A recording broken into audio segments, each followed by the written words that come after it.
Okay.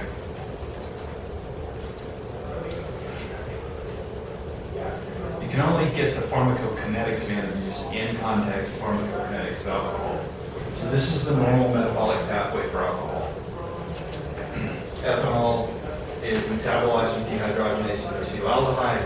Acetaldehyde with aldehyde dehydrogenase becomes acetic acid, etc. Okay? So what happens when you add disulfiram or antabuse to the equation is this second step is broken. So you produce the acetaldehyde, but the acetaldehyde, the antabuse blocks the aldehyde dehydrogenase. So you're left with this at very high levels in your body, which in and of itself won't do much. But if you combine alcohol with acetaldehyde, you get what is known as acetaldehyde syndrome, or in simple terms, puke your guts out. So that's what antabuse is basically. It's making it aversive to consume alcohol. And if you're trying to abstain, pretty simple consequence. That's all right. As you're going through steps 1, 2, 3, some of that's stomach, some of that's intestines, right? And some of that's further down. Do we need to be concerned about that? Okay. Alcohol dehydrogenase is operating everywhere. So yes, it is operating in the stomach in that first pass metabolism we talked about, but it's also operating elsewhere. It is? Yeah, the enzyme in the stomach is alcohol dehydrogenase. Yeah, but that enzyme is other places? It's the primary enzyme that breaks down ethanol. And it's, wow, I didn't remember reading that. Of which women have less. In their stomachs. So antabuse is only acting in the stomach. It's acting in the whole body. Whole body. Yeah. Alcohol dehydrogenase is pretty much broadly distributed throughout the body. It is the enzyme that's going to break ethanol down. But the combination of the two, it acts as like a. Well, how does it make you puke? It's not exactly. This is actually toxic.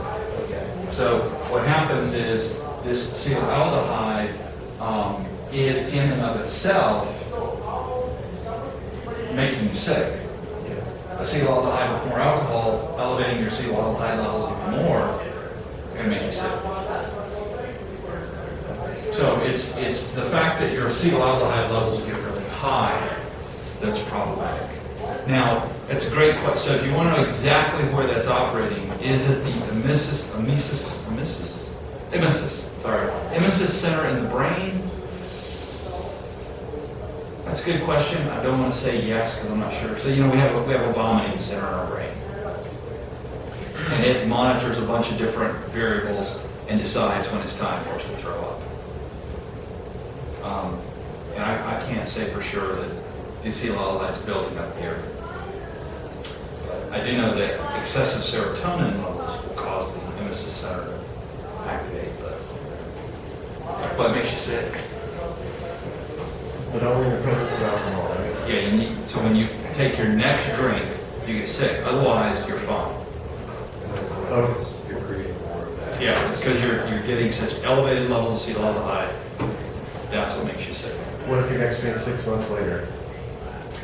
Thank you. No, only with it. So that's when you're taking antabuse on a maintenance program. You don't take it once. You can take it every day. But it does nothing in and of itself. It's not psychoactive in any way. Are there any other drugs like that that do what it does, but for different things, like alcohol instead of alcohol, like cheesecake? What if cheesecake makes you gain a lot of weight? Wouldn't that be a great way to? Or cigarettes? You start smoking, you start throwing up because you're taking some compound. They tried. I think there was. We'll get when we get to nicotine. I'll try and find it. There was something they tried like antabuse for nicotine.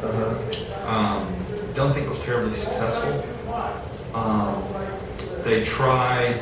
It's not exactly the same thing. They tried a an opiate antagonist, a competitive antagonist for opiate addiction, heroin addiction, naloxone. But the problem with naloxone, it displaces the opiates instantaneously. But you also go into withdrawal. So basically it takes you from high to withdrawal in moments. And I mean, you're in full-on heroin withdrawal in 2 minutes, which turned out not to be very productive. People never came back for a second treatment. Could that be fake? It certainly could be. I mean, you know, depending on the dose and the severity of the resulting symptoms. I don't know about fatal, but how about life-threatening? Now, naloxone's pretty amazing if you just OD'd. Yeah, you come back to life. Oh, does the EMTs have that on their truck? I don't know if EMTs do, ERs do. It's a standard, I think it's standard first protocol for opiate overdose. You hit them with naloxone. So in the first, in the beginning, when you're talking about ethanol, Mhm. you said you were unsure of it, and then later you said you know it binds. Yeah, and that's why I did that ethanol 2 addition. There's no question. It's GABA-based. We know there's an ethanol receptor on the binding site on the GABA receptor because the molecular shape of the alcohol, whichever kind it is, however many carbons, is physically specific. So how does that change when we look at earlier slides when you first talk about it, or are they all still? Just where it says unclear, unsure, change it to, no, we're not. Okay. Yeah. That's, I was assuming that was only for the depressant effect, not for.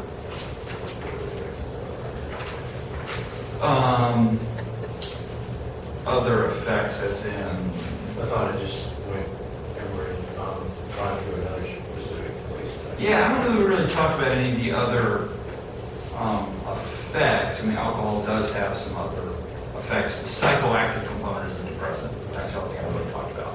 Now, that same action, binding the GABA receptor, reducing calcium. So it had 2 actions, if you remember. So pharmacodynamically, 2 things happened. One, ethanol binds on the glutamate receptors, or actually, here's the big thing. It blocks calcium from coming in on the presynaptic side. So if calcium can't come in on the presynaptic side, you're not releasing your transmitter, actually. Yeah. So the calcium is out at the terminal versus at the dendrites. And so the calcium is kind of that last step. So the action potential arrives at the terminal, and it doesn't actually cause the release of neurotransmitter directly. What it does is that when the membranes depolarize, calcium comes in, calcium prompts the release. And that's the same with the dopamine function, right? Or Yep. Okay, then, so that would obviously be inhibitory or depressant. Then the other, it potentiates GABA receptors through its own binding site on the GABA receptor. And it, let's see, yeah, it doesn't say here, which is good. It's not dependent on GABA, where ethanol can do this on its own. It opens that receptor all by itself. It binds to the GABA site itself? Yeah. So when ethanol binds on, it opens the ionophore, lets chloride in all by its lonesome. So that was a kind of cool little thing we did at the end that you guys got me to think about. If I pharmacokinetically reduced your GABA levels, what would that do to ethanol's depressant effects? It would do that. Correct, because ethanol is independent of GABA. What would it do to barbiturate's effects? Nothing. Perfect. Benzene. Exactly. What would it do to buspironine's effects? Because it ain't even a GABA receptor. Yeah, perfect. And that, I thought that was a really cool, everybody getting that? I thought that was a really cool thing we did. You just said it's not even a GABA. Buspirone. Buspirone has no GABA involvement at all. going onto the other side. Yeah, that got lost in the serotonin and the dopamine specifics. So how much detail should we go into on with ethanol, like the serotonin effect, the opioid, the cannabinoid? Good question.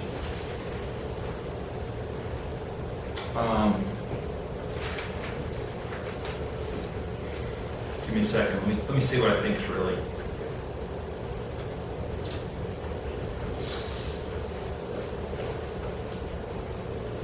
I don't need to do that. Focus on GABA. Okay.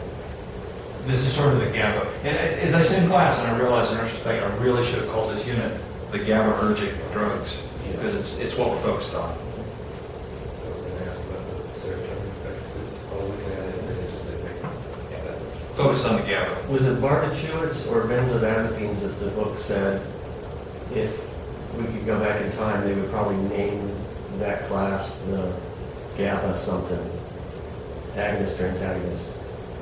But they class Benzos. Benzos? Okay. Because that's exactly what benzos do. Yeah. They allow GABA to act more efficiently. Allosterically modulate. Called it earlier. It sounds so intelligent. Yeah, but it doesn't sound like what it does, even though I'm sure it breaks apart that way. It just changes from nearby. Allo. I mean, that doesn't mean remote to me. But just remember what it means. Changes from nearby.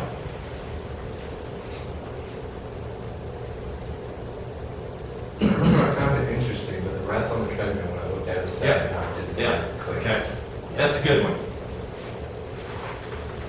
And that's really cool behavioral pharmacology. Okay. So here we go. Right here with me. Every question I had, you asked it right before I did. Okay, so this is time off the belt, which we could call how drunk are you? All right? And this is the brain concentration of ethanol from low to high. And then there are three plots. One collected 10 minutes after the drug is administered, 30 minutes after the drug is administered, and 60 minutes after the drug is administered. So let's take this point right here. It's a blood concentration of almost 2, or a brain plasma concentration of almost 2. And the rat the rat was really drunk, right? Spent 90% of his time off the treadmill. Now, let's go over here. Let's take, I don't know, we'll take this point. Blood concentration is way up over 2.5, and yet he had no trouble staying on the treadmill. Okay, now, we can assume a couple of things. Pharmacokinetically, would there be any differences between these three groups of animals? You're getting alcohol, 10 minutes later I'm testing you, or you're getting alcohol 60 minutes later I'm testing you. Would you have developed miraculously some kind of metabolic? So this is just kind of getting used to the action. Yeah, so it's not metabolic, it's not pharmacodynamic, it is behavioral. That's what the study's about. That's what you take away from this slide. Yep. Each dot is a rat, Yeah, and none of the rats, this is a one-day thing. For it's 10 days, 30 days. it's an acute, yeah, this is an acute dosing protocol. So basically, they intubated these rats and squirted a bunch of alcohol in their stomachs. Which is a real wild dosing plan. You have this long needle called a gavage needle, and it has a little ball on the end. And so you grab this rat, you hold him up, and you put that ball right in the back of his throat. And if you wiggle it, he'll swallow the ball, and it just takes the needle down with it. You inject it, and you just pull it back out. Is the needle kind of bendy? Or is it straight? No, it's curved to fit a rat's esophagus. But it's wild. You don't put it in. That's when they're teaching you to do this, you don't actually force the needle down. You just hold it, and then it just starts going. You just follow it. And if you force it down, that's very unpleasant for you and the rat. because you can push it right through the wall of the esophagus, and then it's kind of time to deal with that. So anyway, that's how this would have been done, probably intragastrically. They put the ethanol in the stomach.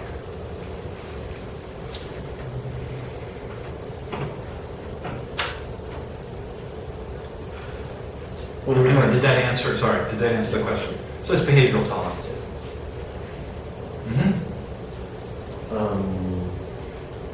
when you're talking about aspirine, Buspiro. no, the stuff that makes you throw up. And abuse. And abuse. And abuse, okay. You were talking about enzymes everywhere in the body and the enzyme thing. Okay, does that go for everything we've talked about, generally speaking? That So enzymes are all of everywhere? these drugs are primarily metabolized where? Or, let me rephrase that. Yeah. Primarily metabolized by what? Enzymes? What kind? Specials. CYP enzymes, Okay. which are liver enzymes. Okay, but are you going forward, or does that happen in the liver necessarily? Happens in the circulation. Because, okay, see, I'm picturing it happening in the liver, but the liver's just making them. And it's sending them out everywhere. Yeah. Now, does it happen in the liver? Yes, it does. Well, of But it course. also This happens is part of the elsewhere in the liver. circulatory system. So if you've released a bunch of CYP 450Y, 2d6. yeah, whatever, it's going to metabolize these compounds wherever it runs into them. And they're supposedly evenly distributed because your blood is... I'm not going to say evenly distributed. Well, You have a highest concentration in your liver, oh, yeah. because that's where you're excreting them. But outside of that, But you might also have some differential concentrations in the stomach. in the stomach itself, or... Yeah, some of these in the blood vessels? CYP enzymes are present in the stomach. How do they get in there? You have secretory cells in the stomach as well. Stomach makes a bunch of stuff. It's not all digestive. It makes... And what about, they get into the brain readily? Now, you do have enzymes in the brain that break down neurotransmitters Mm-hmm. and may break down a drug, but those are not liver enzymes But typically. do the liver enzymes get up there? Are they small enough to go through the blood-brain barrier?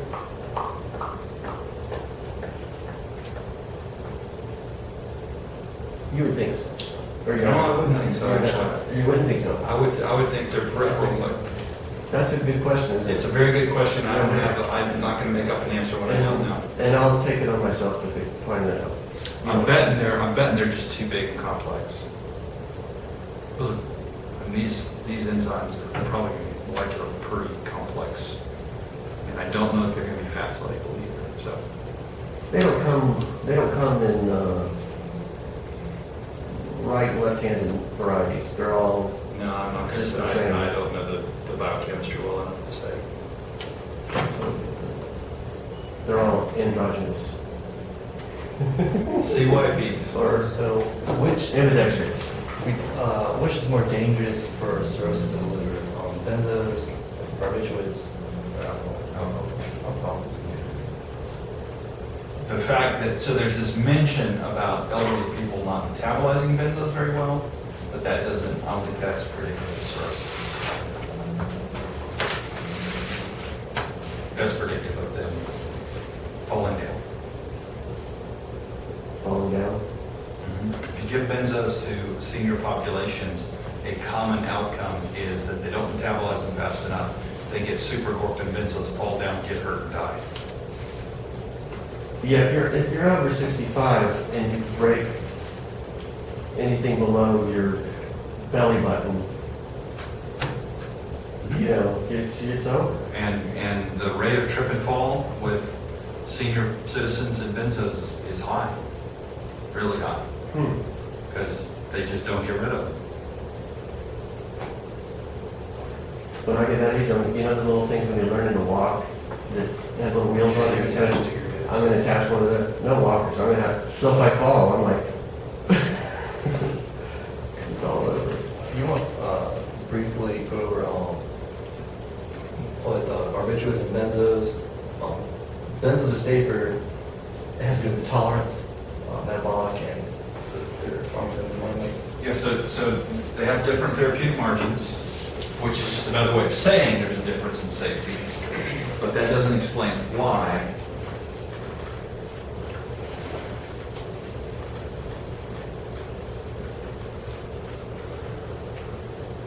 There it is.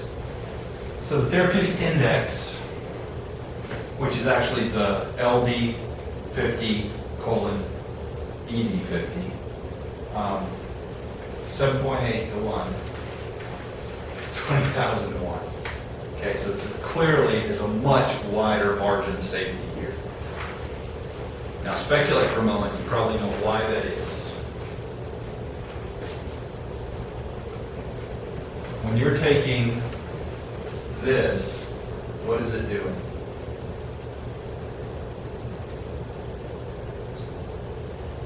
Mechanism of action of the barbiturates. It opens the GABA receptor on its own, independently. Exactly. So if I load you up on phenobarb, it's as if I loaded you up on GABA.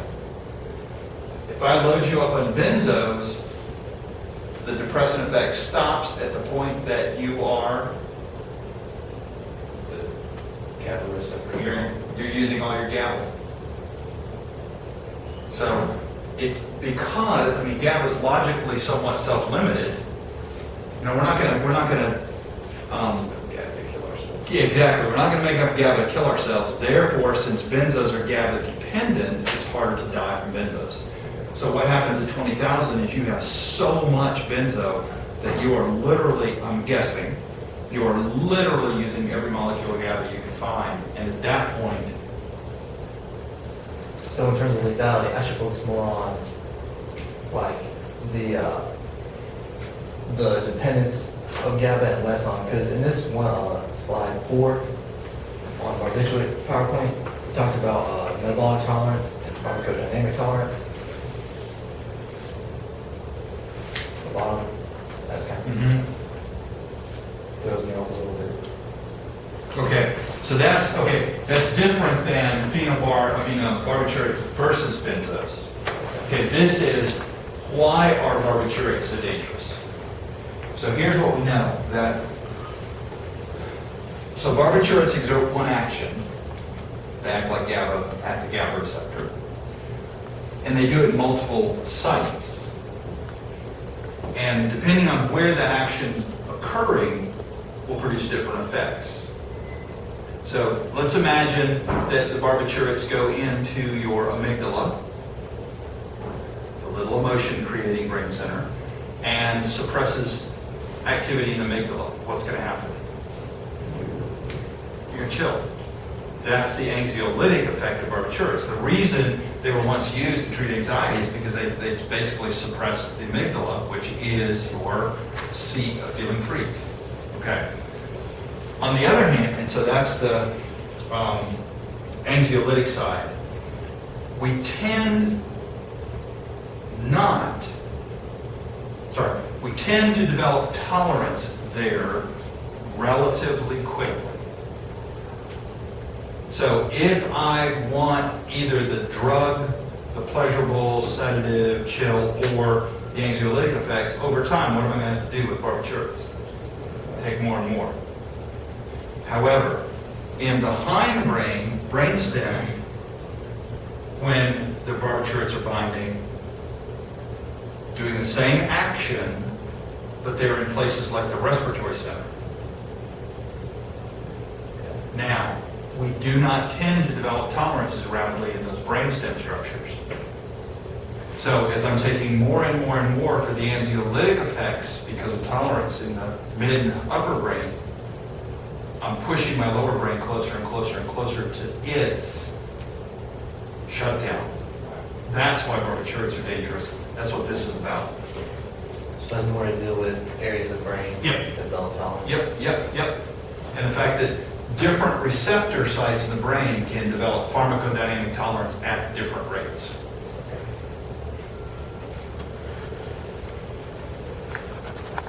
Make sense? Yeah. First of all, metabolic tolerance versus Yeah, there's 3 kinds of tolerances. Yep. What are they? Okay, metabolic,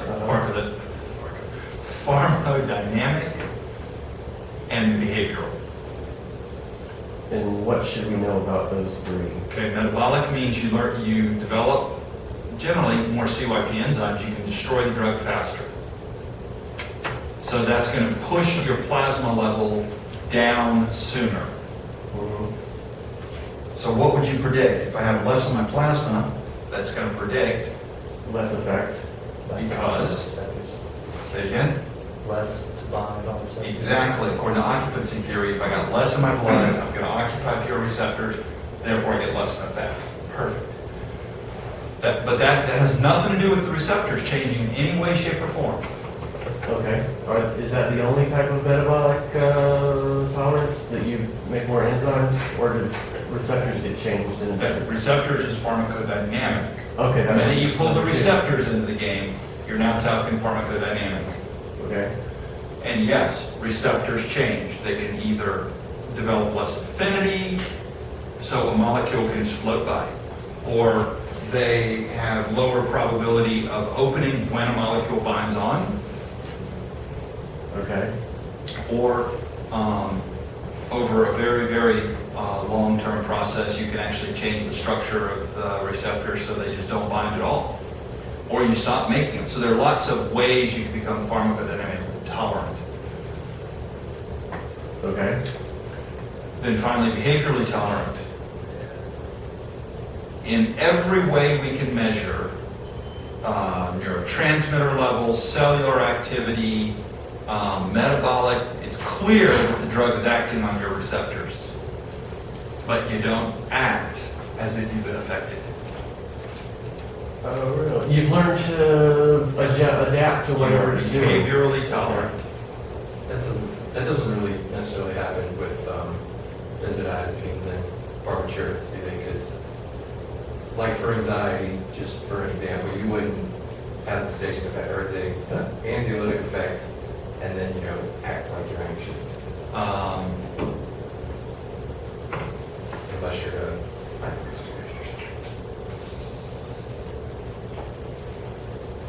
I didn't show any data of showing behavioral tolerance to the GABAergic compounds. Well, excuse me, the benzos and the barbiturates. So I'm not going to say yes or no. Clearly, we do have behavioral tolerance to alcohol. Yeah. So lots of people who claim, I can drink all night and not get drunk, what they're showing is behavioral tolerance. Behavioral tolerance tends to have a pretty narrow margin. So let's go back to the treadmill study. Okay, 60 minutes, those rats had adapted to the high levels of ethanol in their brain. They could stay on the treadmill. What do you think would have happened if I put them on a high wire? Because they weren't behaviorally tolerant to that task. Thus, the issue with people who abuse alcohol and are convinced they're not drunk. They're not drunk for specific tasks which they've learned to execute with alcohol on board. If the task changes, we know what's going to happen. And that's why field sobriety tests, they're going to keep running you through tests if they have reason to suspect. Because you're going to eventually fail one of them if you're inebriated.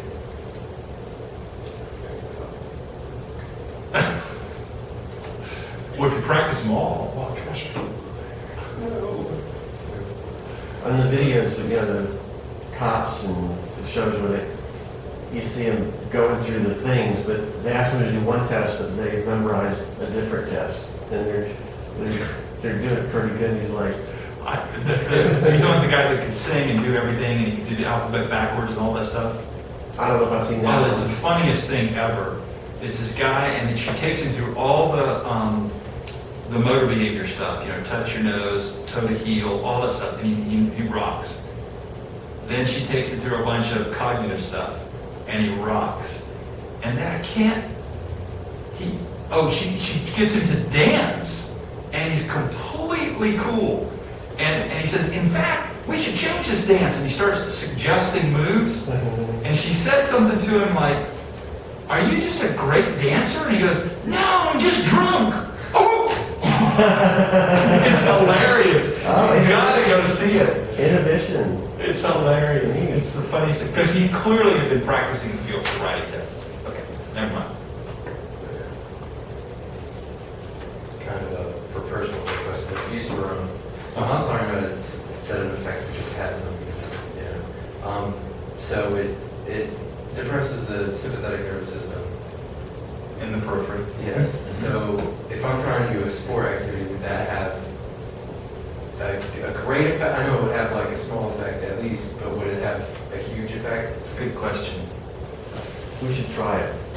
So like say I was going to physical therapy and I was anxious about some other kind of deal, or physical therapy itself, could I give them that and then still perform tasks at a relatively normal level?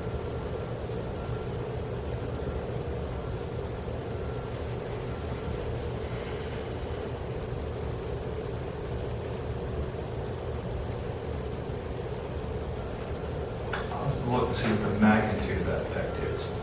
Yes. I think it's an interesting and relevant second effect in terms of its anxiolytic properties. It's not the primary reason it's anxiolytic, that's because of the serotonergic effects. But let me see if I can find something about the magnitude of that effect. It's a great question. But I mean, I would guess, I don't know, just as there are sports that like shooting sports, they don't test for steroids, they don't test for HGH, they test for beta blockers. And my bet is they test for dysferrin. And you're not allowed to take them if... It's performance enhancing. Well, yeah. Pro golf tests for beta blockers because it really enhances putting. So you can't be taking a beta blocker for anything if you're a golfer. No, you can. You have to have doctors. I mean, Yeah, but you could, high blood pressure. yeah, Everybody's got that. Yeah, you could. And you can also take performance-enhancing drugs for the right medical reason as a swimmer, runner, weightlifter. And it's amazing how many of them contract those diseases. You said in class not to focus on as much on the non-barbiturate sedatives. Like I said, the GABAergic unit.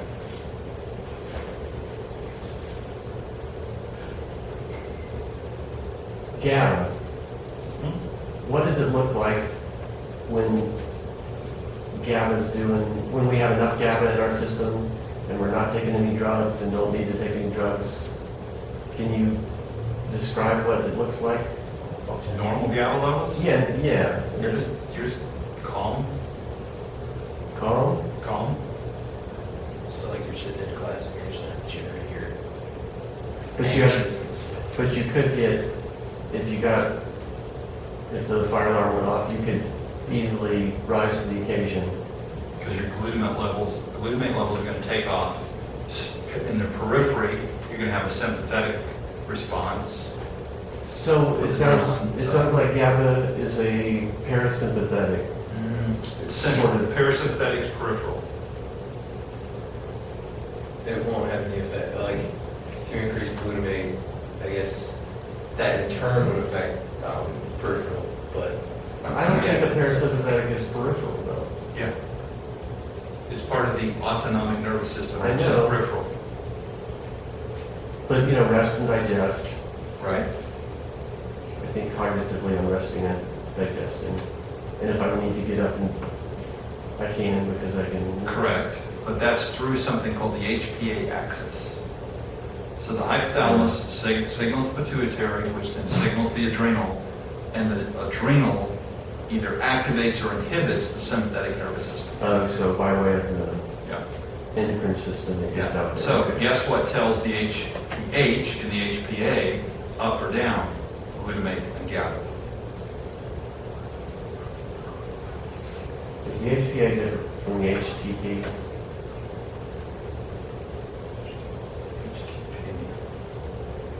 Thyroid? Yeah, I've seen that axis, and I've seen that one that you're talking about, and I've seen the HTP, hypothalamus, I don't. pituitary, thyroid, it's thyroid, pituitary, and That's backwards. I know, but Yeah.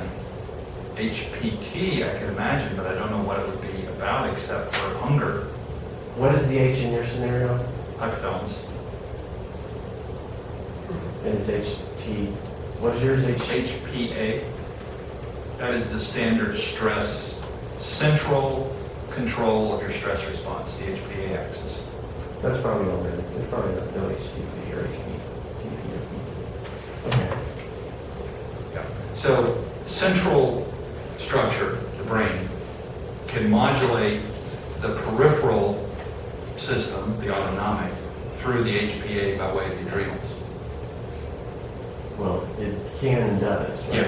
Yes. So good GABA.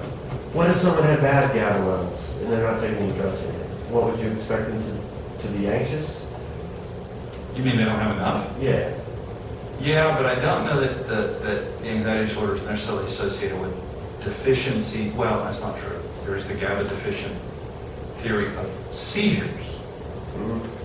Okay. That's in there. Now that's sort of tangential, but it is in there. That one of the ways we see GABA's importance, aside from the anxiety disorders, is GABA kind of keeps a brake on the central nervous system and prevents seizures. Right. You find that real quick. No one ever has too much GABA, do they? Or GABA doesn't get metabolized fast enough internally. That's not something that happens typically with humans. No? Too much GABA? I see more about the deficits in GABA than the Okay. excesses. So this is toward the end of the barbiturate section, the GABA deficit theory of epilepsy, which is why the standard treatment for epilepsy for a long time was phenobarbital, because it's substituted for the absent GABA. Now, we have replaced that now, and so what we're doing is instead of enhancing the inhibitor, what lamictal is doing is shutting down the excitatory side. So the way we used to treat epilepsy is by enhancing an inhibitory process, GABA. We've shifted over to using lamictal, which shuts down the excitatory process. Those are different. The last question, I'm gonna go. So normally, what occupies the receptor site that benzos go to is beta carotenoids, right? That make you more anxious. That's their job. So a molecule, because I just confused me, because I figured that receptors like only have a certain role, you know what I'm saying? So like a receptor that works to make you more anxious could be occupied by a drug and then make you less anxious. That throws me off. But, you know, remember, think about the origin of these two molecules. Where did beta carbolines come from? Evolution. Where did benzodiazepines come from? The lab. Exactly. So they just kept tinkering with the molecular structure in the lab until it did what they wanted. And the reason it did what they wanted is it happened to fit the receptor site for the beta carbolines. But then when it got there, it didn't do what the beta carbolines did. So when the binding occurred, instead of allosterically modulating GABA down, it allosterically modulated GABA up. Okay. So a receptor has that ability to work either way. Absolutely. That's crazy. All right. I mean, for example, later, I think later, you know, we'll talk about acetylcholine, I think. Acetylcholine receptor sites on the postsynaptic membrane are happily occupied by a lot of drugs that just happen to have a molecular fit. That can elevate or They can either be agonistic or antagonistic. Yeah. That's weird. Sweet. And sometimes the fit is imperfect. So you got affinity and then you got potency. So a molecule of beta carboline may have a probability of shutting down GABA that's very, very, very high. A molecule of benzodiazepines may have a probability of enhancing GABA that's so-so. So the beta carbolines would be more potent in that case. So lots of times when you tweak drugs, so you go from the 1995 version of Adderall to a new version, all that you've done is you tweak the molecular structure to make it more potent. You might Change change receptor You can change the polarity from a left-handed to a right-handed. Any of a number of little things. Okay, and you did get that, I thought that metabolic, destruction of GABA, and how it would play out in the 3 drug classes was a cool thing. Yeah, got it, thank you. I want to make sure you got it. How it played out. Yeah, remember, at the end of class on Wednesday, we ended up with that thing about what would happen if you metabolically destroyed GABA. Yeah, What would it then do to the function of these 3 drugs we've talked about? yeah, I was glad my recorder was working.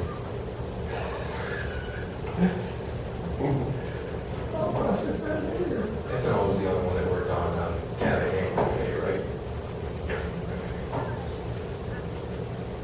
So I'm gonna have to come up with an analogy for that whole receptor thing.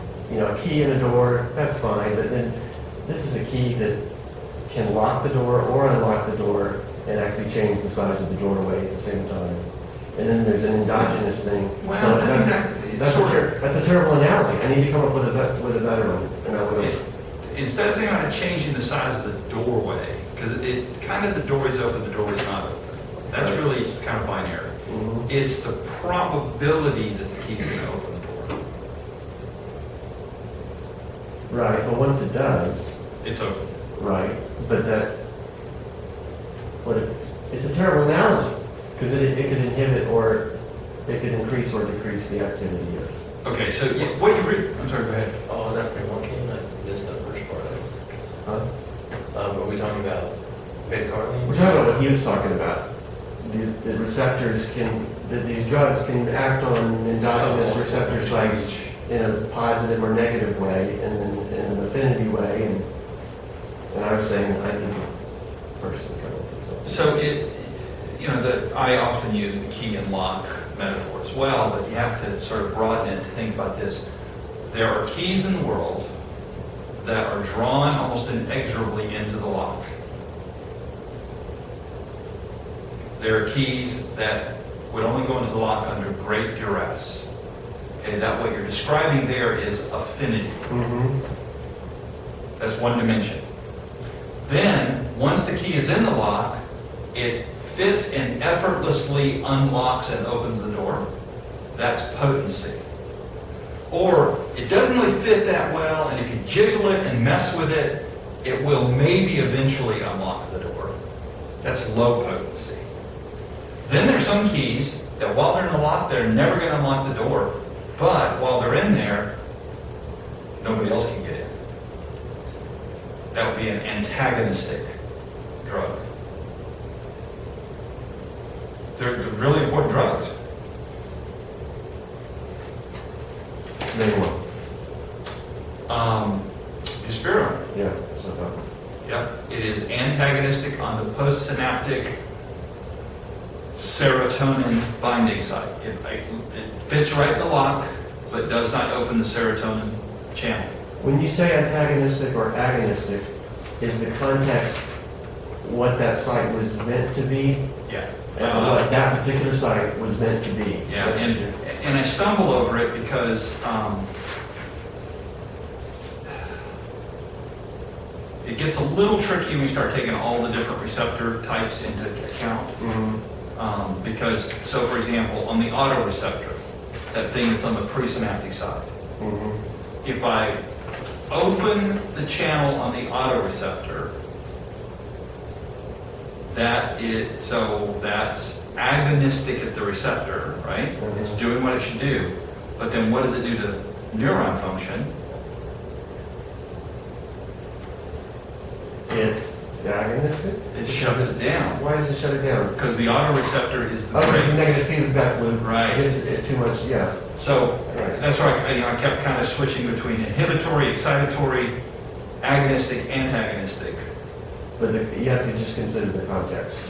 Are you at the receptor side? And if you're not sure what your word to use, describe what's happening. Yeah, at the clef. Does the cell fire more often or not?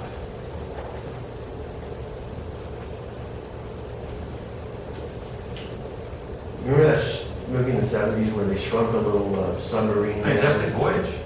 into the person's veins? Yeah. We need to do that. I want to see, I'm going to have to probably draw a neuron that's as big as it needs to be able to draw the individual receptors on the nose and be able to contextualize all of this, because it gets so fuzzy. It's like, we're always in close-up. We're never in medium shot. And Yeah. the thing looks like a tooth, which I've not been able to find. I don't know what slide that's on. It's a The neuron. benzoreceptor, It just looks like a tooth. I mean, excuse me, GABA receptor. Yeah.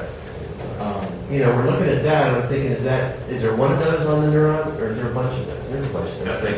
I don't have what slide is that in, and which? 19 in the benzos, Okay. and it's also, I put it up twice. Oop, that's ethanol, sorry. No, it's not, it's purple. Why is that coming up under barb? There we go. It's 19 in the barbiturates. No, it's not. Yeah, it is. 19 in the barbiturates and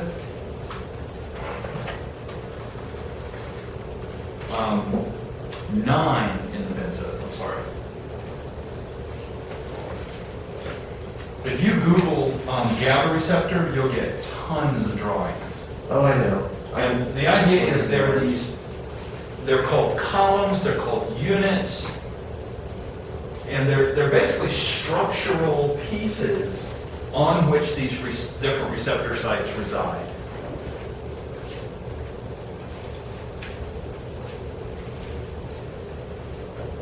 They're not kind of just scattered around on one structure. They're literally structurally separated.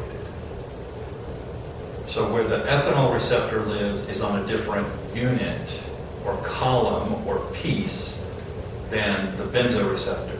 Than the, But all of those columns mixed up? Okay. So it's... Yeah, don't have one. Okay, it'd be like if you had a field and you're a farmer and you threw out a bunch of corn seeds and a bunch of pea seeds and a bunch of cabbage seeds, and they grew. On the individual plants, there's unique things, but they're separate, but they contain what they contain that's specific to that particular vegetable. hold on, let me get Did back that with you you. follow that? Okay, here's a good one. So see how, there's your tooth. Can you see the tooth, as you call it? And you see how it's got these, you got beta receptors, alpha receptor, gamma receptor, and GABA fits on beta. The volatile anesthetics, which we're not talking about, that's ether and other things, fit on the alpha. Ethanol fits on the alpha. But that's how they look. They're like, No, it's a hunk of protein. So yeah, but it's, they're like columns like that, they are units. They They're go distinct units. inside and out. Okay, I didn't realize And that. they do span the cell membrane. Mhm. So they span the neuronal cell membrane. And they're clumped together. Yeah. They don't. And in the center is the ionophore, the channel through which chloride will pass. And any one of those may or may not cause that to open. Well, sort of. Ethanol can open it, barbiturates can open it, benzodiazepines help GABA open it. Now that makes more sense. It helps it open. Mhm. And so you wouldn't have one of those GABA little, let's call those bones, those are bones to me. You wouldn't have them separate, 6 inches to the right of that. They're a team Yes. on that particular neuron. Yes. And there are thousands of those on any given neuron. So there's a 1-to-1 ratio for the different types of receptors on any one. I'm not sure I would say that. I don't know Well, then that. I would- That implies there's only one ethanol binding site on this gamma, on this alpha unit. There could be multiple binding sites. No, I mean the units themselves, there's a 1-to-1 ratio. That bone thing, there's 5 of them, so there's one of each of those. Actually, there's 2 Yeah, betas. that's fine.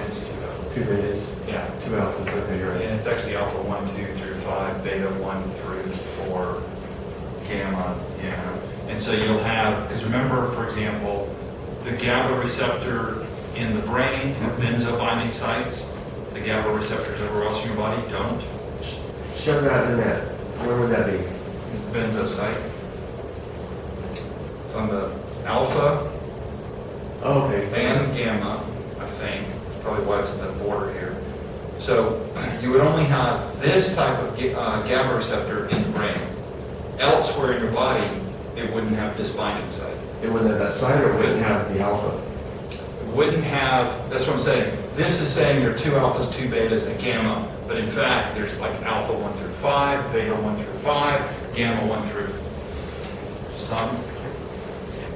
There are different forms of those. That they may all have 2 alphas, 2 betas, and gamma, Mhm. but it could be alpha 2, alpha 3, beta 1, beta whatever. And where's the benzo is always on the alpha? It's on the, yeah, I think it's on the alpha in the brain. Unless you're mutated. Those are just centralized in the brain. Benzo is centrally active. Doesn't do much in your periphery. Should take Michaelis's